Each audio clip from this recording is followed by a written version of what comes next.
Thank you so much, Professor Yunus, for joining us at the print again, for agreeing to talk to us again. We were talking in the afternoon today, but then things in Bangladesh, the situation is fast evolving. And in fact, after our interview, we started getting reports of Prime Minister Sheikh Hasina resigning, unconfirmed reports of her, leaving Dhaka. So I thought we should talk again on the evolving situation and what does it mean for Bangladesh.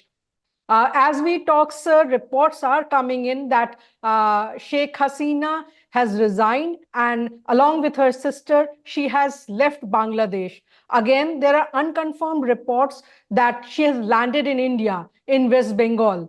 What do you have to say to that? Your thoughts, your first thoughts? His first thought is the freedom. We are liberated. We are a free country now. We are an occupied country as long as she was there. She was behaving like an occupation force, a dictator, a general, and so on, controlling everything. Today, all the people of Bangladesh feel liberated. Again, the second liberation movement occasion, with celebration of occasion going on all over the country. You see this, and congratulations to all the young people who led this whole movement to come bring it to this level, liberate us, ultimately bringing everybody together and liberate the whole country. We are feeling that sense of liberation, joy, that we can start all over again. We missed it. We wanted to do it in the first round when we became independent in 1971, and we missed it because of all this problem that we have right now. We want to now make a fresh start and create a beautiful country for ourselves. That's the commitment we do. And students and the young people will be leading our future. That's what the thing I'm looking forward to. Right. What next for Bangladesh, sir? Because, and where does Bangladesh go from here? The army has taken over. Bangladesh Army Chief has said that an interim government will be formed. So what kind of interim government are we looking at? Well, that's will be coming. I'm sure all these things happen now that Hasina has left the country, fled the country. Now we are free. We can decide what we want. So all these issues will be resolved as we go along. And I'm sure we will have a very good start. What kind of a role do you see for yourself, sir, in what is happening? I'll continue to work for the people the way I did before with microcredit, with social business and everything. So I'll continue with my work in a more free environment that I didn't have during the regime of Sheikh Hasina, because she's always pursuing me, always attacking me, and so on. So I will continue, devote myself to do the things that I couldn't do before. So when are you planning to return to Bangladesh? Yes, I will be very soon. I'll be coming back. You're going back? Yeah. Sir, also, we are seeing very disturbing visuals on the television screen. Protesters have stormed the Bangladesh Prime Minister Palace in Dhaka. Then we saw the statue of Sheikh Mujibur Rahman, Sheikh Hasina's father, who played a pivotal role in Bangladesh's independence movement, being vandalized. What does it say about Mujibur Rahman's movement? It says what they feel about Hasina, what she did to herself and to her father. This is an expression of the damages she has done. So it's not the fault of the young people who are doing this. It's the fault of the person who made these images go down the drain. So do you think that in some way she has tainted the legacy of her father? Of course, destroyed it completely, not tainted, destroyed it completely. Okay.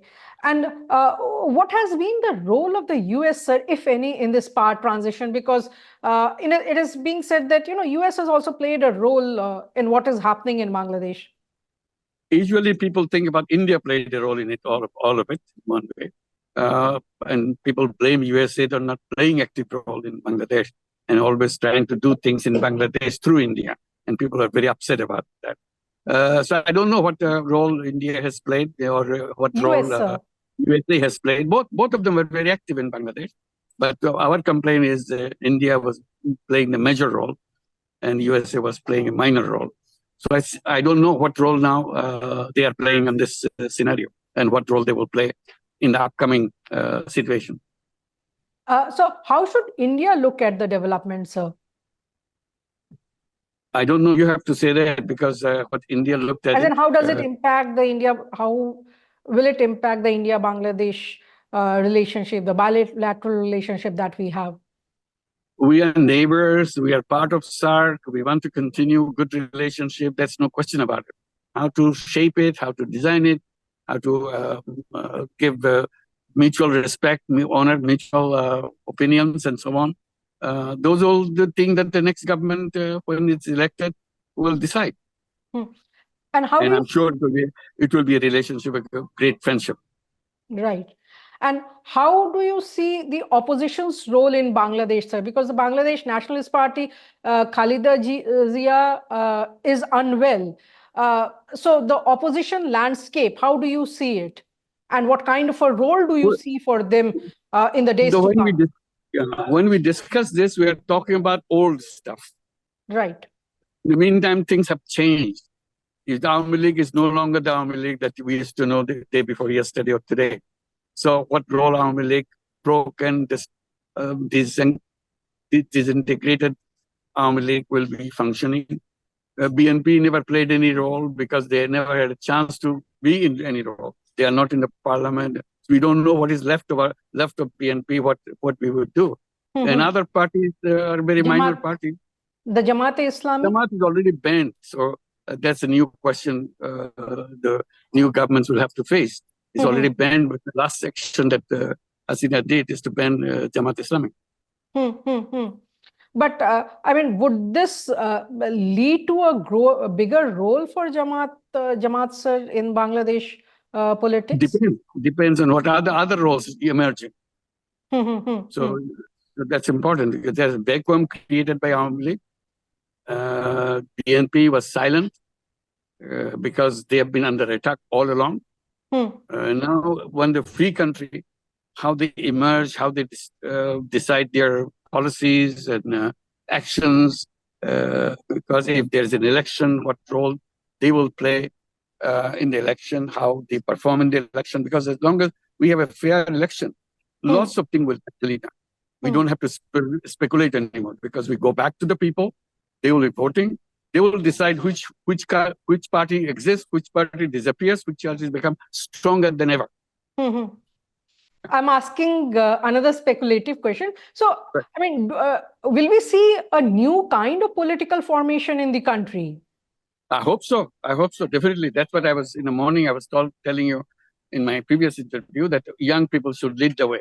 They should be in charge of the country, not the older generation. They have old ideas, old way of doing things. We would have the young generation take over and shape the country the way they want. It's their country. They have sacrificed a lot. You have seen it. Now they have very legitimate ground that whole country will say that you run the country. You have freed us. They are freedom fighters for us. So let the freedom fighters decide what kind of country they want to be. Right.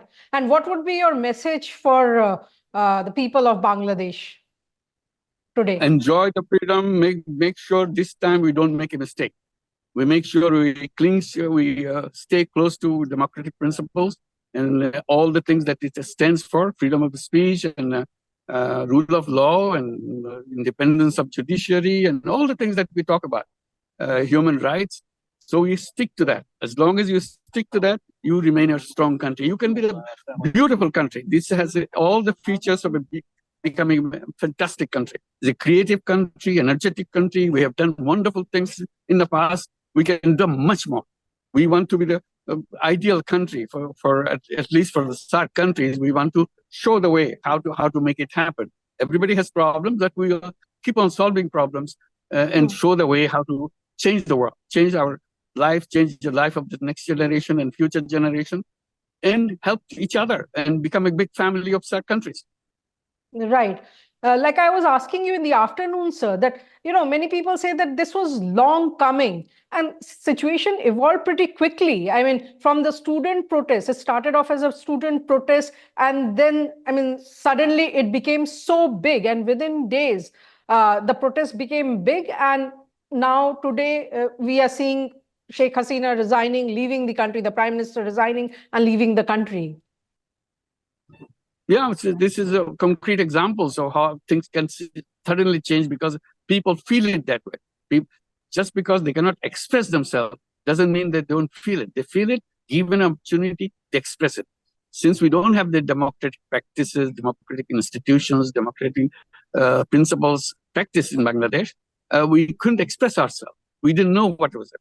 The moment these are removed, all the obstacles are removed, they came out, and now they will be showing what their feeling is, what kind of capacity they have. Young generation has a fantastic capacity to undo the things and build the things that need to do to create a future for themselves. They are very dedicated, committed people. They love their country, want to do things in a way that they stand out in the Committee of Nations of the world, that they are as respectable nation as anybody else. Right. Also, sir, do you see a backlash against the ruling Awami League leaders there in the country?